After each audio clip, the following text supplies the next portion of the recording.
একবার সাহাবী হযরত জাবের দয়াল নবীজি সাল্লাল্লাহু আলাইহি ওয়াসাল্লামকে দাওয়াত করলেন। নবীজি সাহাবীর দাওয়াত কবুল করলেন। হযরত জাবের খুশিতে আত্মহারা হয়ে বাড়িতে চলে গেলেন। বাড়িতে গিয়ে স্ত্রীকে খোঁজ খবরটা দিলেন আর মেহমানদারির জন্য প্রস্তুতি নিতে লাগলেন। বড় ছেলে আব্দুল্লাহকে নিয়ে খাসি জবাই করে অন্য কাজে যখন হযরত জাবের ঘর থেকে বাইরে গেলেন, ইতিমধ্যেই হযরত জাবেরের ছোট ছেলে ঘুম থেকে উঠে খাসি তালাশ করতে লাগলো।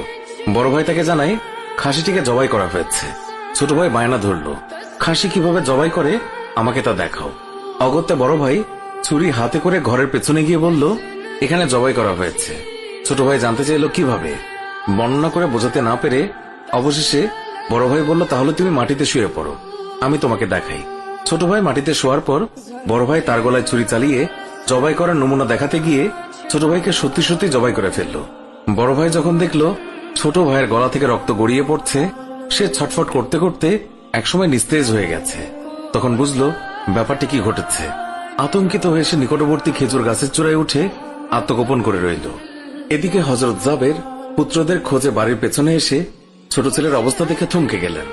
অতঃপর তাকে বুকে করে স্ত্রীর কাছে গিয়ে বললেন, তাড়াতাড়ি একটি কম্বল নিয়ে এসো, বাচ্চাটিকে শুইয়ে দিই।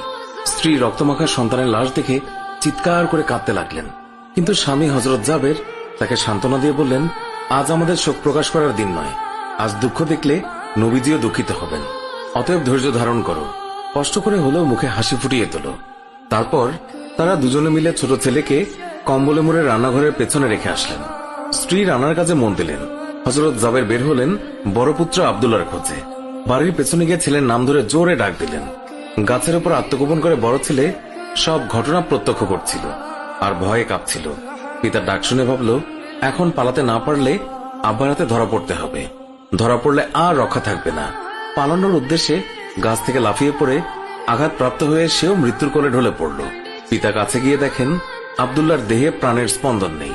বড় ছেলেকে কোলে তুলে তিনি বাড়ির ভেতরে আসলেন। স্ত্রীকে বললেন আরেকটি কম্বল নিয়ে আসার জন্য। বড় ছেলের এই অবস্থা দেখে দরদিমা পুনরায় আর্তনাদ করে উঠলেন। স্বামী তাকে পুনরায় সান্ত্বনা দিয়ে বললেন, ধৈর্য ধরো, আজ আমাদের দুঃখ প্রকাশের দিন নয়, আজ আমাদের পরম আনন্দের দিন। দয়াল নবীজি অল্প কিছুক্ষণের মধ্যেই আমাদের ঘরে তাশরিফ রাখবেন। তারপর দুজনে মিলে বড় ছেলের লাশ ও কম্বলে মুড়ে ছোট ছেলের লাশের পাশে রাখলেন। স্বামী স্ত্রী তাদের চোখের পানি মুছে মুখে হাসি ফুটিয়ে তুললেন। হযরত জাবের বাড়ির সামনে দাঁড়িয়ে নবীজির আগমনের অপেক্ষা করতে লাগলেন। অল্পক্ষণের মধ্যে নবীজিকে উটের পিঠে করে আসতে দেখা গেল। হযরত জাবের আনন্দে আত্মহারা হয়ে দৌড়ে গিয়ে স্ত্রীকে নবীজির আগমনের সংবাদ দিলেন এবং পুনরায় তিনি দৌড়ে নবীজির সামনে চলে এলেন। নবীজির উটের কাছে গিয়ে তাকে বাড়ি পর্যন্ত এগিয়ে আনলেন। নবীজি জাবেরের ঘরের সামনে উট থামিয়ে তার ডান পা মুবারক মাটিতে রাখলেন। বাম পা মুবারক এখনো নামাতে বাকি। এই সময় জিবরাইল আলাইহিস সালাম আল্লাহর পক্ষ থেকে নির্দেশ নিয়ে তিনি উৎসাহিত হয়ে বললেন, ইয়া রাসূলুল্লাহ, আল্লাহ আপনাকে জাবেরের ছেলেদের সঙ্গে নিয়ে খানা খেতে বলেছেন।